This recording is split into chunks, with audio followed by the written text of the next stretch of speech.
Vi here, and in this video we will go over weapon crafting. First, I'll cover the basics of weapon crafting. Expect to see this exact clip in all the weapon crafting videos, so skip ahead if needed, though it would help me if you watched it all.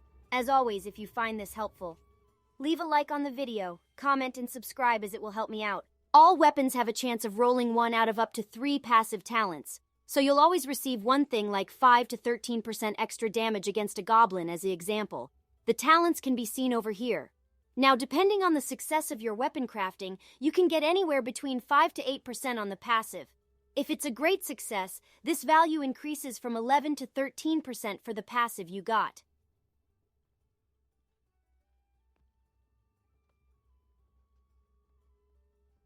Another thing is the sockets on a weapon. This can be seen over here. All weapons have a 100% chance of getting one socket, whereas any additional socket is determined by the success of the weapon crafted. So for an example, if my weapon had a great success when I crafted it, I would have a 50% chance of it being a 3-socket weapon. Or at least that's how I interpret this graph. It's all honestly a little confusing, but in-game it's not necessarily as complicated as I make it sound probably. Another thing about weapon crafting is all weapon archetypes will use the same materials. So a bow uses the same material as a sword, etc. In the top right, we can use tickets and rolling balls to increase the success rate of getting a great success when crafting. The baseline of a great success is 25%.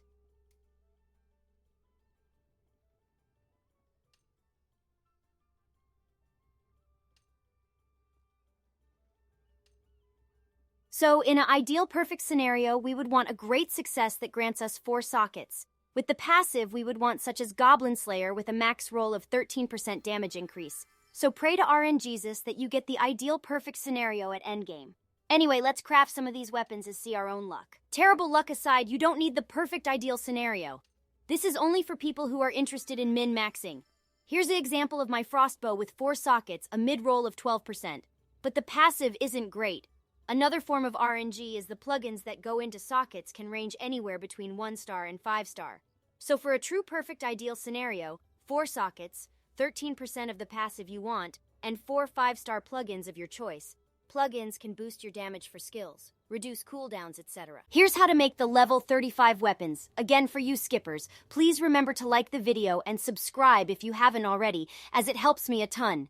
You'll need to have the desert area at least unlocked to start crafting these weapons along with their dungeons, so if you don't have them, progress your main story. Similar to the previous video, there are 2 level 35 weapons. A key difference to note is the adventure board ranking required for them. If you're someone who cares about optimal damage, I believe dark weapons are best in slot along with light, though I'm unsure.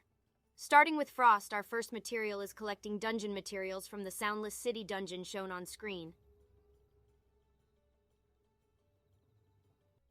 Our second material is bandit swords from the old highway area. I recommend going over to where I went and just tagging bandits who are obviously holding swords.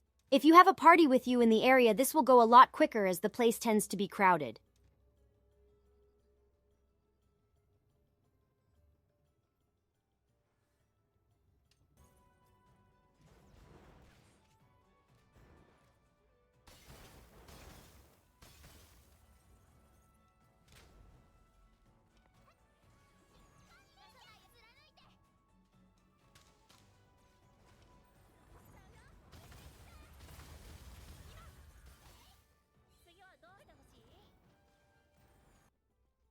The third material is crystals, which are found anywhere and everywhere.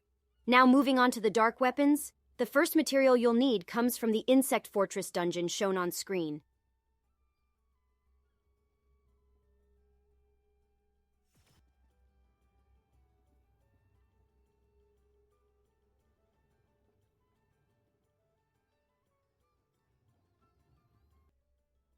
The second material requires us to get mage boots in Valley of Fire.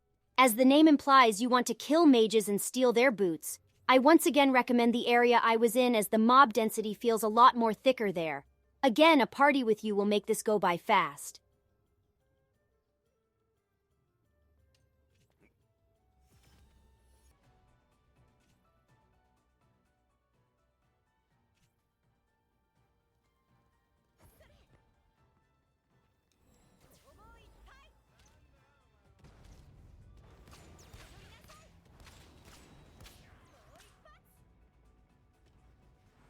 The final material is ringstones, which you should have naturally as they're found anywhere and everywhere as well when collecting rocks. Anyways, that's it for this video. If you found it helpful, don't forget to like the video, comment, and subscribe. We're 100 away from a 1,000, which is insane, and I appreciate it all.